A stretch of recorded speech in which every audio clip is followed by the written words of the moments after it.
எல்லாருக்கும் வணக்கம். எங்க என்கிட்ட ஒரு 10 கோடி கொடுங்க, நான் விஜய் கூட்டின கூட்டத்தோடையும் மிகப்பெரிய ஒரு கூட்டத்தை கூட்டி ஒரு மாநாடு நடத்தி காட்டுறேன். கூட்டத்தை கூட்டலாம் ஒரு பெரிய விஷயமாங்க. அதுவும் சினிமாடிகளை பார்க்கணும்னா லட்சக்கணக்கான மக்கள் கூட தான் செய்வாங்க. ஆனா அப்படி கூட்டத்துக்கு வர்ற மக்கள்லாம் அரசியல்ல அவருக்கு ஓட்டு போடுவாங்களா அப்படின்னு கேட்டீங்கன்னா மிகப்பெரிய ஒரு கேள்விக்குறி. யாரும் போட மாட்டாங்க. ஏன்னா சினிமா வேறு, அரசியல் வேறு, ரசிகன் வேறு, வாக்காளர் வேறு. இதைத்தான் நான் திரும்பவும் சொல்லிட்டு இருக்கேன். அவர் தான் புரிதல் இல்லாம ஒரு அரசியல பண்றதுக்கு முயற்சி பண்ணிட்டு கிடக்கிறாரு. அவருக்கு எதுவும் புரிய மாட்டேங்குது, தெரிய மாட்டேங்குது அப்படிங்கிற மாதிரி தளபதி விஜய் அவர்களுக்கு எதிராக ரொம்ப நக்கலா இலக்கரமா மீண்டும் மீண்டும் வன்மத்தை கொட்டிட்டு இருக்கிற அந்த கருணாஸ் அவர்களுக்கு திரும்பவும் ஒரு பதிலடி கொடுக்கறதா இந்த வீடியோ பதிவு. ஏன்னா நேத்தே நம்ம அவருக்கு பார்த்தீங்கன்னா தரமான பதிலடி கொடுத்திருந்தோம். ஏன்னா நேத்து அவர் என்ன சொல்லியிருந்தாருன்னா, இந்த கருணாஸ் அவர்கள் பாசிசத்துக்கும் பாயசத்துக்கும் வித்தியாசம் தெரியாம ஒரு பாத சமாதி பேசிட்டு இருக்காரு அப்படின்னு கருத்து வச்சிருந்தாரு. அதுதான் நேத்து பதிலடி கொடுத்திருந்தோம். இப்ப மீண்டும் இந்த நிருபர்கள் வேற ஏதோ பார்த்தீங்கன்னா பெரிய ஒரு அரசியல் தலைவர் மாதிரி இந்த கருணாஸ் அவர்கிட்ட மைக்கு நீட்டி எப்ப பார்த்தா விஜய் அவரை பத்தி கழி கட்டுறாங்க. அவரும் பார்த்தீங்கன்னா இதான் சமயம், நம்ம ஒரு பார்த்தீங்கன்னா பெரிய அனுபவசாலி அப்படிங்கிற மாதிரி தன்னுடைய அரசியல் அனுபவத்தெல்லாம் அப்படி பெரிய இதா, அதாவது பெரிய தலைவரா மனசுல நினைச்சுக்கிட்டு அப்படி விமர்சனம் பண்ண வேண்டியது விஜய் அவர்ல. அதனால என்ன சொல்லிருக்காங்க கேட்டீங்கன்னா, ஏங்க ஒன்றிய அரசு தமிழக மக்களை எந்த அளவுக்கு வஞ்சிக்குது, மும்மொழிக்குள்ளேயே திணிக்க பாக்குது, நீட்டை எப்படியா திணிச்சிடும் பாக்குது. ஆனா இதுக்கு எதிராலாம் புதுசா கட்சி ஆரம்பிச்சவர தமிழக மக்களுக்காக நலனுக்காக கட்சி ஆரம்பிச்சவர் சொல்லக்கூடிய இந்த தளபதி விஜய் அவர்களை பத்தினா ஒரு கருத்தா தெரிவிக்காரா எதிர்த்து? அதெல்லாம் பேச மாட்டேங்கிறாரு. அதை விட்டு பாசிசம் பாயசம் சொல்லி பேசிட்டு இருக்காரு. இந்த சினிமா அடிக்கிற காமெடி வடிவேல் பேசுற மாதிரி பேசிட்டு இருக்காரு. அப்படிங்கிற மாதிரி ரொம்ப நக்கலா எகத்தனமா இந்த கருணாஸ் பேசுறாருங்க. யாரு காமெடி பண்ணிட்டு இருக்கா? சினிமாலும் சரி அரசியல் காமெடி பண்ணிட்டு இருக்க ஒரே ஆள் இந்த கருணாஸ் அவர்கள் தான். இவர் பேச வந்துட்டாரு.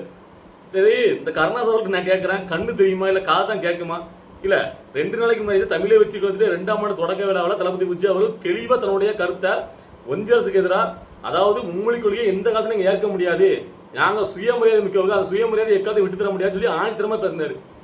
இல்ல அதுக்கப்புறமும் கத்துட்டு அதே திரும்ப பேசினா அது மட்டும் இல்ல, அதுக்கு முன்னாடியே முதலாக தன்னுடைய மாட்டு மேடையிலேயே நீட்டு தேர்வை எந்த காலத்திலும் ஏற்க முடியாது, நீட்டு எதிர்ப்பு தான் சொல்லி அவர் பேசிட்டாரு. அதுக்கப்புறம் தன்னுடைய கருத்தை சொல்லல வெளிப்படுத்துறான்னா, உங்களுக்கு கண்ணும் தெரியல காது கேட்கலன்னா அவர் என்ன பண்ண முடியும்? அவர் தன்னுடைய கருத்தை நிலைப்பாடுல ஸ்டாண்டா இருக்காரு. நீங்க பாத்தீங்கன்னா மாறி மாறி ஒத்த சீட்டுக்கு யார் ஆளுங்கட்சியா இருக்காங்களோ அவங்க காலில் போய் உந்துரும் சொல்லி மாறி மாறி உண்டு இருக்கிறனால உங்களுக்கு ஒரு நிலையான கொள்கை கோட்பாடு கிடையாது. அதனால நீங்க எப்படி வேணா மாறி மாறி பேசலாம். ஆனா தளபதி விஜய் நேர்மையா நியாயமா தன்னுடைய மக்களுக்கான அரசியல ஒரு முடித்து நிற்கிறாரு. அதுக்கப்புறம் திரும்ப என்ன சொல்றாங்க கேட்டீங்கன்னா, எங்க அவர் பின்னாடி எவ்வளவு லட்சக்கணக்கான இளைஞர் இருக்காங்க, அவர் எவ்வளவு பெரிய கூட்டத்தை மாநில கூட்டினாரு, நீங்க என்ன எப்படி சொல்றீங்க அப்படி கேட்டதுக்கு, நாங்க 10 கோடி கொடுத்தா நான் இதோ பெரிய ஒரு கூட்டத்தை கூட்டுவேன், அப்படியே அறுத்து தள்ளிடுவார்ல 10 கோடி கொடுத்தா என்னத்தை பண்ணுவீங்க? 10 கோடி இல்ல எத்தனை கோடி கொடுத்தாலும் கூட்டத்தை கூட்ட முடியும்.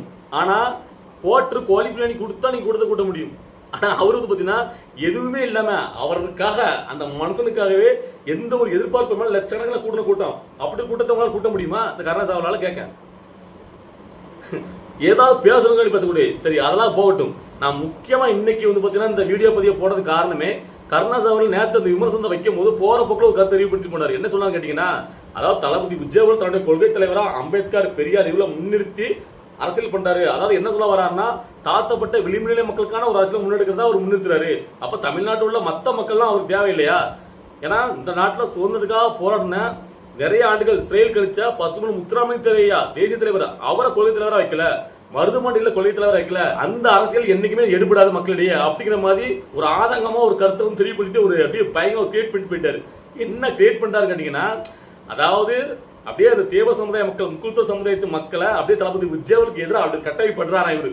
ஏன்னா இவரு பாத்தீங்கன்னா தேசிய தேவர் ஐயா பசுமன் முத்துராமலிங்க தேவர் பேரை பயன்படுத்தியான ஒரு சமுதாய அரசியல பண்ணிட்டு இருக்காரு. ஏன்னா அந்த மக்களுக்கான ஒரு பிரதிநிதிங்கிற மாதிரியே இந்த திராவிட கட்சிகள் யார் ஆட்சியில் வலிமையா இருக்காங்களோ அவங்க கிட்ட நான் அந்த மக்களுடைய பிரதிநிதி, நான் தான் அந்த மக்களுடைய ஓட்டுகள் அவங்களுக்கு வாங்கி தருவேன் அப்படிங்கிற மாதிரி தன்னுடைய சுய போக தன்னுடைய பொருளாதாரத்தை பெருக்கிட்டே போறாரு.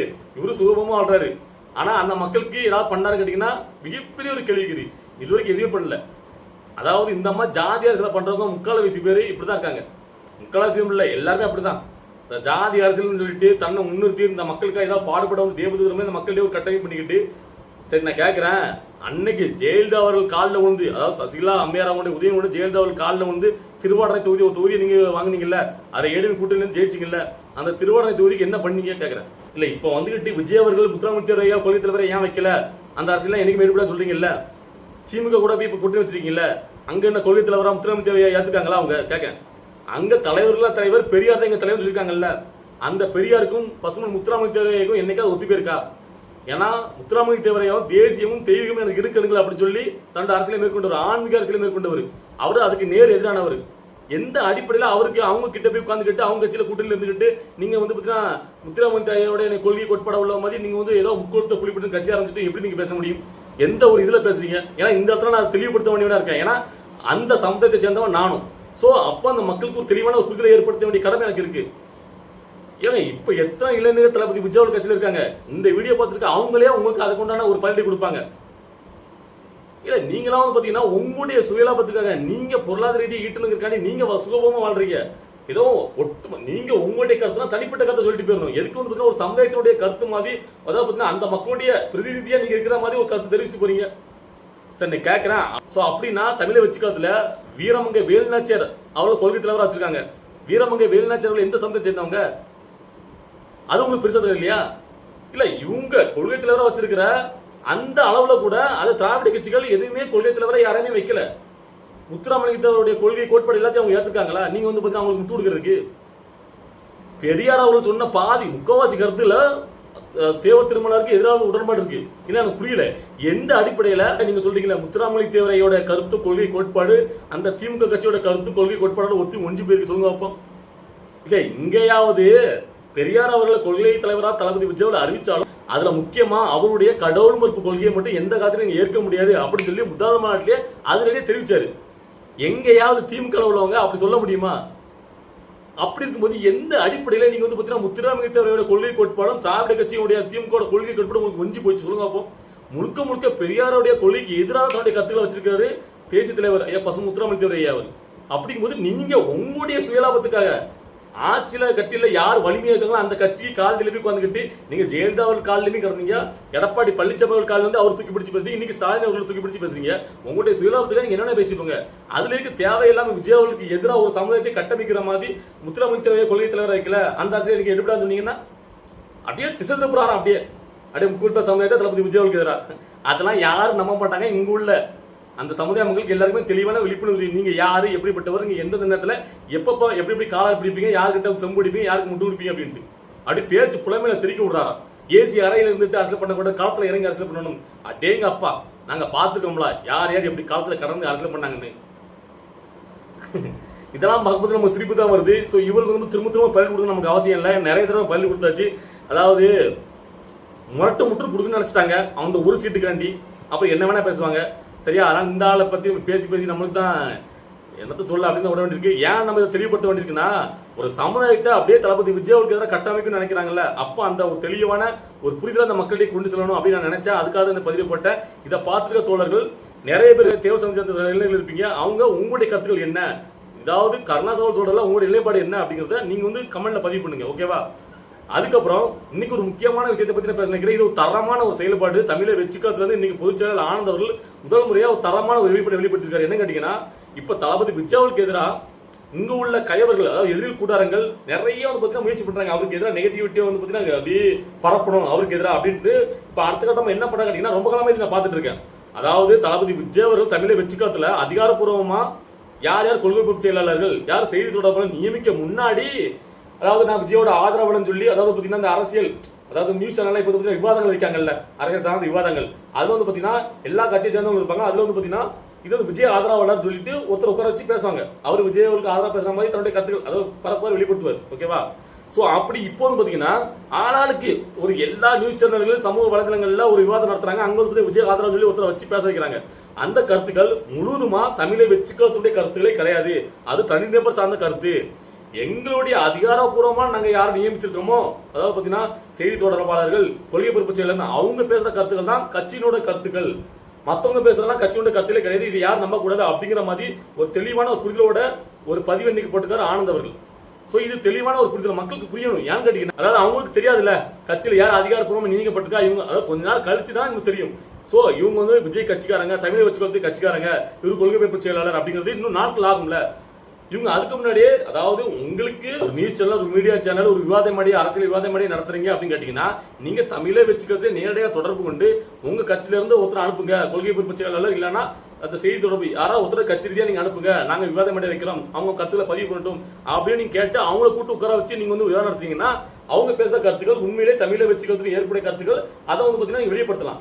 ஆனா நீங்க சும்மா உங்களுடைய மீடியா சேனல்ல 4 பேர் உட்கார வச்சுட்டு அதுல ஒருத்தரா விஜயோட ஆதரவாளர்னு போட்டு சம்பந்தமே இல்லாம ஒருத்தர் உட்கார வச்சு அவர் கண்டெமணிக்கு தன்னோட கருத்தை பதிவு பண்ணுவாரு. அதெல்லாம் தமிழை வச்சுக்கூடிய கருத்துக்களா? அது எப்படி ஏற்க முடியும்?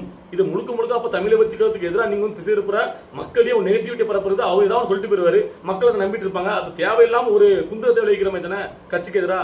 அதனாலதான் சரியான ஒரு தரமான வந்து பாத்தீங்கன்னா இந்த பதிவு. இதை நான் வரவேற்கிறேன். இப்படி வந்து பாத்தீங்கன்னா உடனுக்குடியா ரியாக்ஷன் இருக்கணும். இதான் நான் திரும்ப சொல்லிருக்கேன். அதாவது தமிழை வச்சுக்காத வளர்ந்துட்டே வருது. அவங்களுடைய ஒரு நிலைப்பாடுங்கிறது, அதாவது வெளிப்படுத்த தன்மைங்கிறது உடனுக்குடியா ரியாக்ட் பண்ணணும். ஏன்னா இது வந்து நான் ரொம்ப காலமா நினைச்சிட்டு இருந்தேன். ஏன் வந்து பாத்தீங்கன்னா ஒரு அதிகாரப்பூர்வமான நிறைய பேர் வந்து அவங்க பாட்டு இஷ்டத்துக்கு பேசிட்டு இருக்காங்களே, அது மக்களிடையே போனா அது மக்களுடைய எண்ணங்களை வந்து திசை திருப்பலாம். இது எப்படி சரியாகும் அப்படின்னு நினைச்சேன். அதை இன்னைக்கு நாம நினைச்சிட்டு இருந்த விஷயத்தை இன்னைக்கு பொதுச்செயலாளர் ஆனந்த் அவர்களே தன்னுடைய பதிவுல போட்டிருக்காரு. இது இந்த காலத்துக்கு தேவையானது. ஏன்னா சமூக வலைதளங்கள், மீடியா, நியூஸ் சேனல் மூலமா தேவையான கருத்துக்களை வெளியில பரப்புறதுக்கு நிறைய வாய்ப்புகள் இருக்கு. அப்ப அதை பார்த்துட்டு மக்கள் அது உண்மை நம்பிற வாய்ப்பு இருக்குல்ல. நிறைய பேருக்கு அதிகாரப்பூர்வமா யார் வந்து பாத்தீங்கன்னா கட்சியில பதவி வாங்கியிருக்காங்க, யார் வந்து பொறுப்பாளர்கள் நிறைய பேருக்கு தெரியாது. அது அரசியல உச்சு நோக்கிட்டு இருக்க நம்மளுக்கு தெரியும். சடனா ஒருத்தர் விஜயோட ஆதரவாளர் தமிழை வச்சுக்கிறது நிர்வாகின்னு போட்டாங்கன்னா அவங்க வந்து நம்பிட்டு போவாங்களா அவர் பேச கருத்துக்கள்லாம். அப்ப அவர் ஏதாவது வந்து உழைத்து போவாரு. அதாவது கட்சி ரீதியா அவங்க ஒரு தகவலுக்குள்ள இவரே ஒரு தகவல் கொடுத்துட்டு போவாரு. அப்ப அந்த மக்கள் நம்பி ஏமாற வாய்ப்பு இருக்குல்ல. அதை தடுக்கிறதுக்காண்டி தான் இன்னைக்கு வந்து பாத்தீங்கன்னா பொதுச்செயலாளர் ஆனந்த் அவர்கள் இப்படி ஒரு பதிவு வெளியிட்டிருக்காரு. இது ரொம்ப ஒரு தரமான வரவேற்பு. இந்த மாதிரி உடனுக்குடியாக இந்த ரியாக்ஷன் வந்து வெளியே வரணும். ஏதாவது ஒரு சம்பவம் நடந்துச்சுன்னா அதுக்கு உடனடியாக தமிழை வச்சுக்கிறதுக்கு சார்பாக ஒரு பதிலடியா ஒரு கருத்தை தெரிவிக்கணும்னு நான் கேட்டுக்கிறேன். ஏன்னா நிறைய விஷயங்கள கொஞ்சம் லேட் ஆகுதுல்ல, அதை தவிர்க்கணும். உடனடியா அந்த பதிலடி கொடுக்கணும் அப்படின்னு நான் எதிர்பார்க்கிறேன். இந்த விஷயம் ரொம்ப நல்ல விஷயம், வரவேற்கிறதுக்கு.